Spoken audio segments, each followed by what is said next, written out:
Hey guys, आज की video आप लोगों के क्वेरीज पे मैं बना रही हूँ। आज की वीडियो में हम बात करने वाले हैं कि जो 7वां, 8वां और 9वां महीना होता है उसमें हमारे जो पेट कड़क होने की प्रॉब्लम होती है वो क्यों होती है और वो क्या दर्शाती है, यानी कि पेट कड़क होने के बाद हमारे कितने दिनों में डिलीवरी हो जाती है।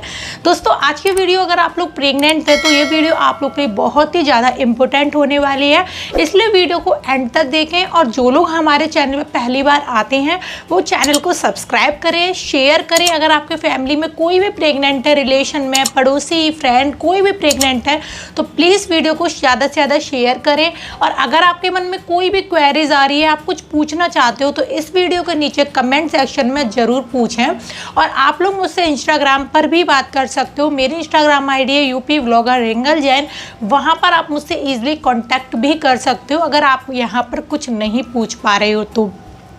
आज की वीडियो में हम आप लोगों की सारी क्वेरीज पर बात करने वाले हैं कि अगर आप लोग की प्रेगनेंसी नॉर्मल डिलीवरी होने वाली है तो आपको क्या क्या करना चाहिए। तो चलिए दोस्तों, बिना देरी के वीडियो को शुरू कर लेते हैं। पहले लक्षण की अगर हम बात करते हैं तो वो होता है अगर आपका पेट कड़क कब होता है, यानी कि आपका 7वां, 8वां, 9वां महीना लगते ही अगर पेट कड़क हो रहा है तो क्या हमारी डिलीवरी 7वें महीने में ही पॉसिबल है या फिर 8वें महीने में हमें कड़क हो रहा है तो 8वें महीने में पॉसिबल है या नहीं है। तो दोस्तों, आज के वीडियो में हम वही टॉपिक क्लियर करने वाले हैं। तो चलिए दोस्तों, बिना देरी के बात कर लेते हैं। दोस्तों, 7वें महीने में पेट कड़क होना आपके कब्ज को भी दर्शाता है। यदि आप लोग बिना एक्सरसाइज करे, बिना कोई रेस्ट करे, आप कुछ भी खा लेते हो, ऑयली चीज़ ज़्यादा खाते हो, जंक फूड ज़्यादा खाते हो, या फिर आप ऐसी चीज़ खाते हो जो कि आपकी बॉडी नहीं एब्जॉर्ब कर पा रही है, उसके कारण भी आपका पेट कड़क होता है दोस्तों। तो इसीलिए बोलते हैं कि खाना खाने के बाद आपको काला नमक और सौंठ इन दोनों को पीस के रखना चाहिए और खाना खाने के बाद उसे ज़रूर खाना चाहिए। और खाना खाने के बाद हमको 10 से 15 मिनट तक एक्सरसाइज ज़रूर करना चाहिए। दोस्तों, अगर आप इन दोनों टिप्सों को फॉलो करते हो ना तो डेफिनेटली ही आपके जो पेट कब्ज की प्रॉब्लम है वो नहीं होगी। दोस्तों, अगर आपको कब्ज की प्रॉब्लम रहती है या पेट टाइट आपका बहुत ज़्यादा रहता है तो आपकी नॉर्मल डिलीवरी में भी काफ़ी ज़्यादा रिस्क होती है। इसलिए दोस्तों, उस बात पर भी आपको ध्यान देना है कि अगर आपके बहुत ज़्यादा कब्ज की प्रॉब्लम हो रही है तो दोस्तों आपको डॉक्टर से मिलना है, या फिर आप आयुर्वेदिक और घरेलू ट्रीटमेंट भी कर सकते हो। और खाना खाने के बाद आपको डायरेक्ट लेटना बिल्कुल भी नहीं है।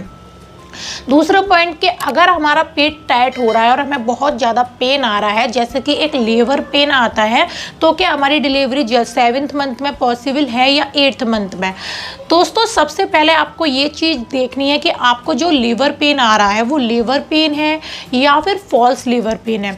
सबसे पहले आपको इन दोनों में ये चीज़ पहचानना ज़रूरी होता है, यानी कि फॉल्स लीवर पेन में और ट्रू लीवर पेन में क्या फ़र्क होता है। देखिए, फॉल्स जो लीवर पेन होते हैं वो एकदम कमर से आते हैं और रुक जाते हैं, वो कमर की ओर से पेट की तरफ आते हैं। ध्यान रखिएगा, कमर की तरफ से पेट की ओर अगर आपके जो पेन आ रहा है वो अगर कमर से पेट की तरफ आ रहा है तो ये काफ़ी ज़्यादा दर्शाता है कि आपके संकुचन स्टार्ट होगा। ये नहीं दर्शाता वो कि आपकी डिलीवरी अभी होने वाली है, क्योंकि ये जो संकुचन होते हैं ये आपकी बॉडी को प्रिपेयर कर रहे होते हैं, यानी बॉडी को ये उस तरीके का बना रहे होते हैं कि लेबर पेन आए और आप उस दर्द को झेल पाएँ और आपका सर्विक्स माउथ ओपन होना शुरू हो जाता है। सबसे पहले मेन पॉइंट पे बात करते हैं कि ये हमारा जो सर्विक्स माउथ है वो कितनी ओपन होने पर हमारी डिलीवरी होती है। तो दोस्तों, सर्विक्स माउथ आपके कम से कम 10 सेंटीमीटर तक जब तक ओपन नहीं होता है तब तक आपकी डिलीवरी पॉसिबल नहीं होती है। इसलिए आपको इस बात का बहुत ज़्यादा ध्यान में रखना है कि आपका सर्विक्स माउथ 10 सेंटीमीटर तक ओपन होगा तभी आपकी डिलीवरी होगी। और जो फॉल्स लीवर पेन होते हैं ये हमारे सर्विक्स माउथ को ओपन करने में हेल्प करते हैं। इसलिए गाइज, आपसे रिक्वेस्ट है कि अगर आपका लीवर पेन स्टार्ट हो रहा है और वो रुक रहा है, ये नहीं है कि आपको लीवर पेन सिर्फ दिन में ही आएगा, वो आपको रात में भी आ सकता है, इवनिंग में भी आ सकता है। और जैसे जैसे ही आपकी डिलीवरी नज़दीक आ गई, यानी कि आपकी डिलीवरी का समय नज़दीक आएगा, वैसे वैसे जो इसका लेबर पेन का टाइमिंग है, जो आपको 1 घंटे में 2 बार आता था, 3 बार आता था, इसके टाइम पीरियड जो होगा वो कम होने लगेगा। तब आपका लेबर पेन बहुत जल्दी जल्दी आने लगेगा। और जब ये लेबर पेन आपका जल्दी जल्दी आने लगेगा, आपकी डिलीवरी नॉर्मल पॉसिबल होना स्टार्ट हो जाएगी। तो दोस्तों ये पॉइंट बहुत ही ज़्यादा इम्पोर्टेंट है, आप लोगों के लिए मायने भी रखता है। अब बात करते हैं एक और लेबर पेन, एक और सिम्टम्स के पेट कड़क होने की। दोस्तों यदि आप लोगों के पेट में किसी भी तरह का इन्फेक्शन है, या फिर आपके पेट में बहुत ज़्यादा दर्द हो रहा है, या फिर रेड कलर की ब्लीडिंग हो रही है, या फिर ग्रीन कलर का कुछ इस वाइट डिस्चार्ज की जगह ग्रीन डिस्चार्ज हो रहा है, तो दोस्तों ये इन्फेक्शन का एक सिम्टम्स होता है। दोस्तों अगर आपको ये सिम्टम्स नज़र आ रहा है तो आपको बिना देरी के डॉक्टर के पास जाना चाहिए, क्योंकि 7वें 8वें 9वें महीने में क्या होता है कि हमारा जो बच्चा होता है वो प्रॉपर हेड डाउन करने की पोजीशन में आ चुका होता है, जिसके कारण से जो हमारा विजाइना होता है उस पर यहाँ पर जो मिक्वस प्लग लगा होता है वो बाहर की तरफ निकलने लगता है। और जब वो बाहर की तरफ निकलने लगता है तो क्या होता है, वो वाइट कलर का डिस्चार्ज होता है, वो निकलने लगता है अगर आपके नॉर्मल है। लेकिन वहीं पर अगर आपका कोई भी आपको इन्फेक्शन हुआ है या फिर कुछ भी एलर्जी टाइप हुई है, तो दोस्तों वो आपको एक तरह का सिग्नल देता है, ग्रीन रेड इस तरह का। और प्रेगनेंसी में अगर आप लोग रिलेशन भी बनाते हो, यानी कि आप प्रेगनेंसी में फिजिकल होते हो, तो दोस्तों ये भी एक सिम्टम्स होता है। कभी कभी फिजिकल होने के बाद आपको एक रेड कलर का डिस्चार्ज हो सकता है, या फिर एक पेट में दर्द हो सकता है, या फिर ऐंठन और एक दबाव महसूस हो सकता है, जो कि एक नॉर्मल होता है और कुछ ही समय के लिए होता है। इसलिए घबराने की बिल्कुल भी ज़रूरत नहीं है, और इसलिए आपको बहुत ही ज़्यादा आराम से इसको लेटे रहना है। रिलेशन बनाने के बाद घबराने की ज़रूरत नहीं है, ये एक नॉर्मल होता है।